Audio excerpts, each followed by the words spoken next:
안녕하세요. 당신의 귀한 자녀, 당귀자 구독자 여러분. 혹시, 우리 아이 키 180cm는 넘어야 하는데? 이런 생각 한 번쯤 해보셨나요? 오늘은 바로 이 키에 대한 우리 부모님들의 마음을 한번 깊숙이 들여다보려고 합니다. 최근에 나온 아주 흥미로운 설문조사가 있거든요. 이걸 통해서 키에 대한 이 간절한 바람 뒤에 숨겨진 진짜 고민은 뭔지, 그리고 우리가 혹시 놓치고 있는 본질은 없는지 한번 제대로 파헤쳐 보겠습니다. 와, 시작부터 문구가 굉장히 강렬하죠? 보조제는 먹이면서 잠은 안 재운다. 저는 이 한 문장이 오늘 우리가 다룰 이 딜레마의 핵심을 정확히 보여준다고 생각해요. 내 아이가 누구보다 잘 컸으면 하는 그 간절한 마음. 그런데 그 마음이 현실의 불안감이랑 막 뒤섞이면서 만들어내는 아이러니. 과연 이게 무슨 이야기일까요? 지금부터 자세히 한번 살펴보겠습니다. 자, 첫 번째 이야기입니다. 우리 아이 키 경쟁. 언제부턴가 아이의 키가 그냥 숫자가 아니라 무슨 성적표처럼 되어버렸어요. 이 보이지 않는 경쟁 속에서 우리 부모님들의 조바심, 그리고 사회적인 압박감이 어떻게 나타나고 있는지 한번 들여다보죠. 이 숫자들 좀 보세요. 부모님들 마음속에는 우리 아들은 그래도 180cm, 딸은 167cm 정도는 커졌으면 하는 바람이 있는 거죠. 근데 현실은 생각보다 만만치가 않아요.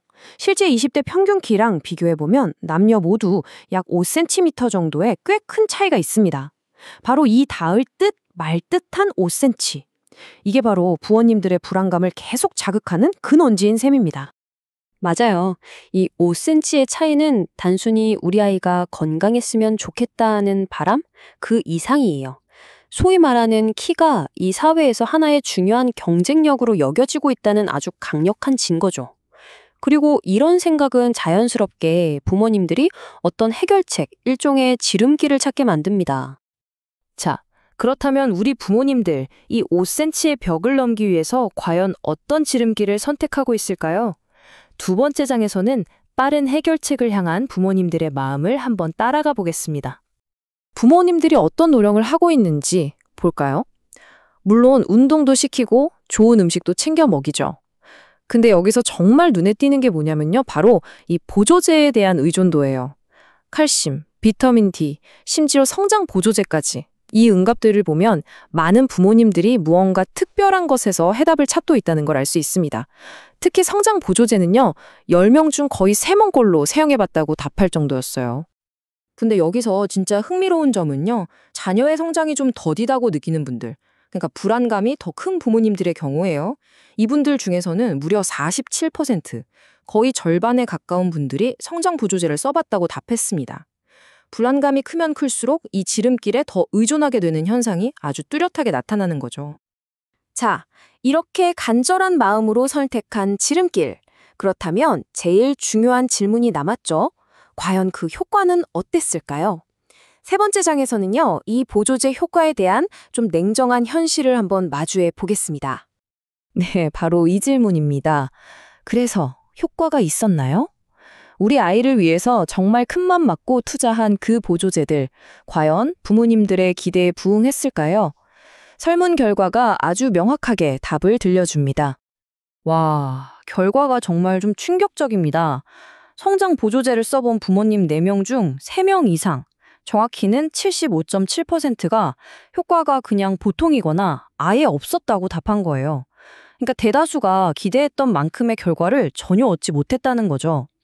이 숫자는 우리가 그토록 믿었던 지름길이 어쩌면 신기로에 가까웠을지도 모른다는 걸 보여줍니다.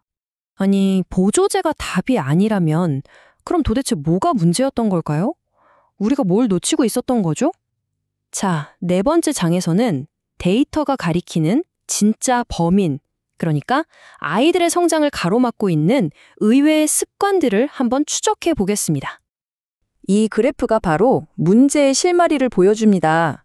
초등학생들의 스마트폰 사용 시간인데요. 불과 몇 년 사이에 하루 2시간 이상 사용하는 비율이 그냥 폭발적으로 늘었어요. 특히 주말에는 3명 중에 2명이 이런 생활을 하고 있다는 거예요.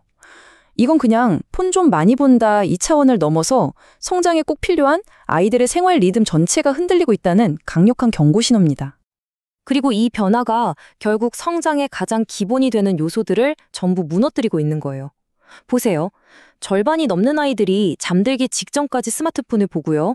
또 절반 이상이 일주일에 운동을 3번도 안 해요. 그리고 성장에 그렇게 중요하다는 아침밥. 4명 중 1명은 그냥 굶고 학교를 갑니다. 부모님들은 아이가 너무 바빠서라고 이유를 대지만 결국 이 모든 나쁜 습관들이 모여서 성장의 발목을 잡고 있는 진짜 원인이 되고 있는 거죠. 자, 이제 좀 정리가 되시죠? 잘못된 해법도 짚어봤고 진짜 원인도 찾았습니다. 그럼 이제 마지막으로 가장 중요한 해답을 찾아볼 시간이죠.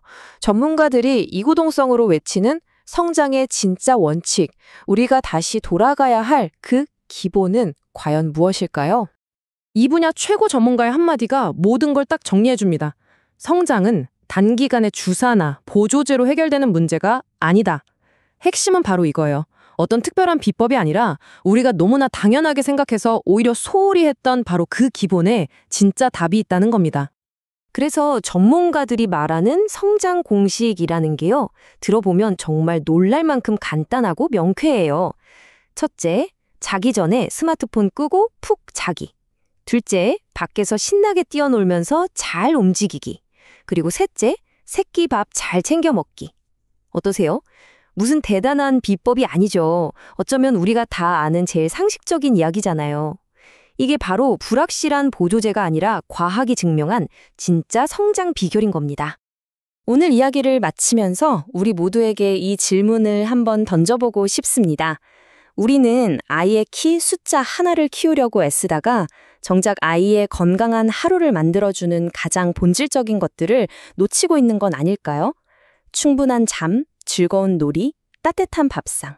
어쩌면 성장의 비밀은 저 멀리 있는 게 아니라 바로 우리 집 안에 있는지도 모릅니다. 여러분의 생각은 어떠신가요?